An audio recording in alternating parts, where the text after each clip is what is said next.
Hi everyone, ఈరోజు మన వీడియోలో గుడ్డు పులుసు అండి. చాలా బాగుంటుంది, ఈజీగా సింపుల్గా చేసుకోవచ్చు. ఈ గుడ్డు పులుసు అన్నది కారంగా మసాలా రుచులతో రైస్లోకి కానీ రోటీలోకి కానీ చపాతీలోకి కానీ చాలా బాగుంటుంది సింపుల్గా. ఇది ఎలా అన్నది ఇప్పుడు చూద్దాం రండి. ఉడికించి కళాయి పెట్టి 2 స్పూన్ల ఆయిల్ వేసుకోవాలి. ముందుగా ఉల్లిపాయలు వేయకుండా మనం జీలకర్ర వేసుకోవాలి. 2 ఎండుమిర్చి ఇలా విరిచి వేసుకోవాలి. 2 రెమ్మల కరివేపాకు వేసుకోవాలి. వేసి దూరగా వేయించిన తర్వాత కప్పు సన్నగా తరుక్కున్న ఉల్లిపాయ ముక్కల్ని ఇలాగ సన్నగా కట్ చేసుకున్నవి వేసుకోవాలి. వేసినాక ఆయిల్లో కలిపేసేయాలి. ఇలాగే 2 పచ్చిమిర్చి సన్నగా తరుక్కున్నవి వేసేద్దాం. వేసి ఇది మగ్గటానికి కొంచెం సాల్ట్ వేసామంటే ఉల్లిపాయ ముక్కలు జస్ట్ 1 సెకండ్లో మగ్గిపోతాయి.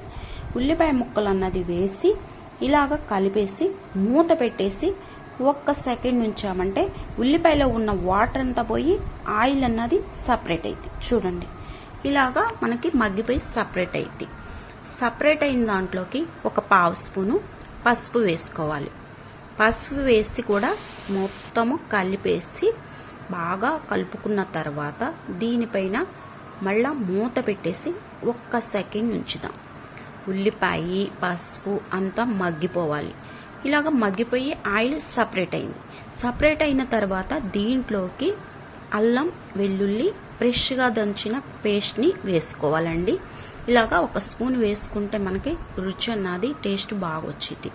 ఇది కూడా బాగా వేగనిచ్చిన తర్వాత ఉల్లిపాయలు ఎన్నైతే తీసుకున్నామో టమాటా కూడా అన్నీ కట్ చేసి తీసుకోవాలి.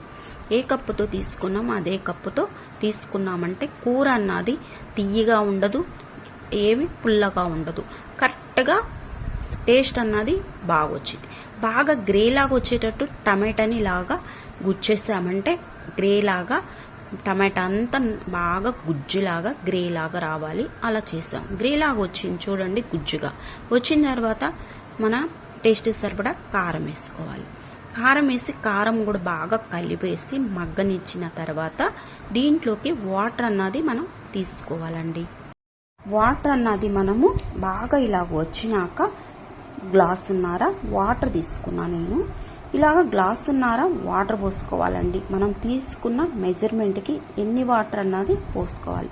వాటర్ అన్నది పోసేసి బాగా కలిపేసిన తర్వాత 4 ఎగ్స్ నేను ఇలా ఉడకబెట్టేసి ఘాటులు పెట్టేసా.